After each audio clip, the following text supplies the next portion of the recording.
Against all probability, a sperm whale and a potted plant were suddenly called into existence several miles above the surface of a grim alien planet. The sperm whale's thoughts are as follows. Oh, what's happening? Oh, excuse me, where am I? What am I doing? Who am I? Oh, get a grip, get it together. Oh, this is all so new. What's that roaring sound going past my, when I'm going to call my head? Oh, I think I'll call that, wind. Huh, I like that word, wind. And what's this, tingling sensation in my, I'll call that my stomach. Yeah. Huh. Oh. Oh, what's this? I sure can thrash it around really well. I think I'll call that my, tail. Yeah. Oh, this is so exciting. So many new things, so much to learn. Oh, what's that? It's coming towards me very, very, very fast. It's so big and flat and round. It deserves a big, round-sounding name like, ound or, round. Yes, ground. Oh, I wonder if it'll be friends with me. And the rest, after a sudden wet thud, was silence. Curiously, though, the only thoughts from the potted plant was, oh no, not again. Many say that if we knew why the bowl of petunias thought that, we'd know far more about the universe than we do right now. It has been said that in an infinite universe, anything can happen, for better or for worse. Beyond infinity, poetry, featuring the works of The Hitchhiker's Guide to the Galaxy by Douglas Adams, The Bookshelf of the God of Infinite Space by Jeffrey Skinner, The Book Thief by Marcus Zuzik, and Billions and Billions by Carl Sagan. You would expect an uncountable number. Acres and acres of books in rows like wheat or gold bullion.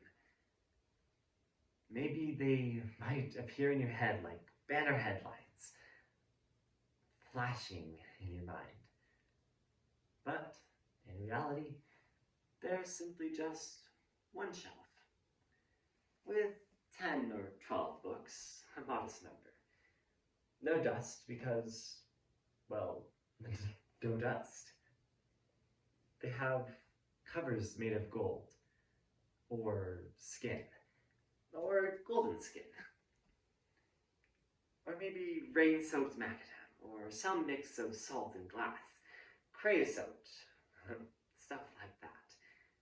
You turn a page, and mountains rise, clouds bubble in the sky drawn by children.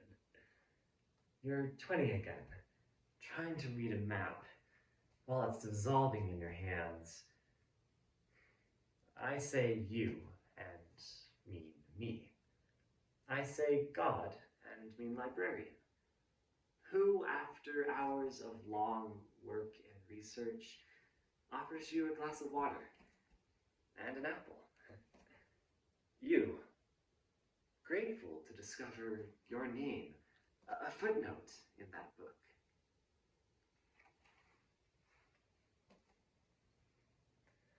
As Voyager 1 neared the outer reaches of the solar system, I persuaded NASA to turn the spacecraft's camera back towards Earth, by then millions of miles away.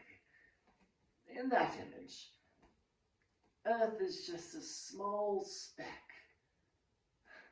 amid a streak of sunlight. That pale blue dot. On it is everyone you know, everyone you love, every person you've ever heard of, every mother and father, every two lovers, every child, every explorer, every adventurer and inventor that has ever existed in the history of our world lived there, on a pale blue dot, suspended on a sunbeam. As a small boy, I could see them sometimes, outside my window. They just didn't seem to belong in Brooklyn. What are those things outside the window? Oh, stars. What are stars? Just lights in the sky. Now go to bed. The uselessness of those lamps, way up in the lonely night air, invoked a sense of melancholy. 6 times now I have looked death in the face, and 6 times death has averted its gaze and let me pass.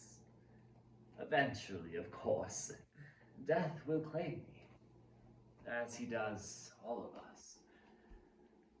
It's only a matter of when. I've learned many things about life from our confrontations. I've learned about the transforming power of love. You know, dying is such a positive character building experience that I would recommend it for everyone.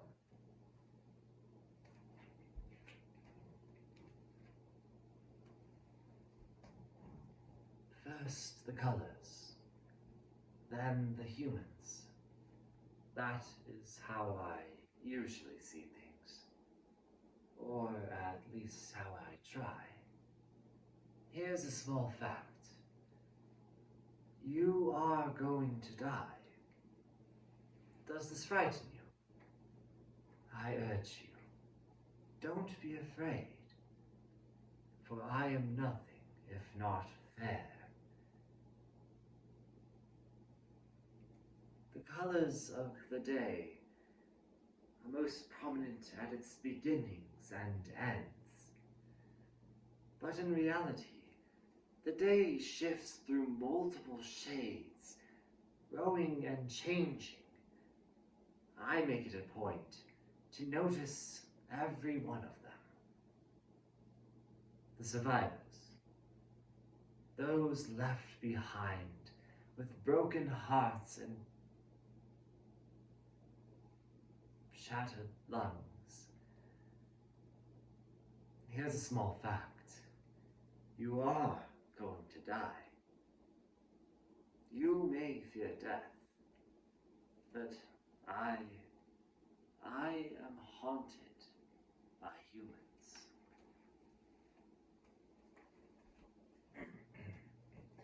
The bone marrow transplant was extremely painful, as they drilled into my arm and received marrow samples.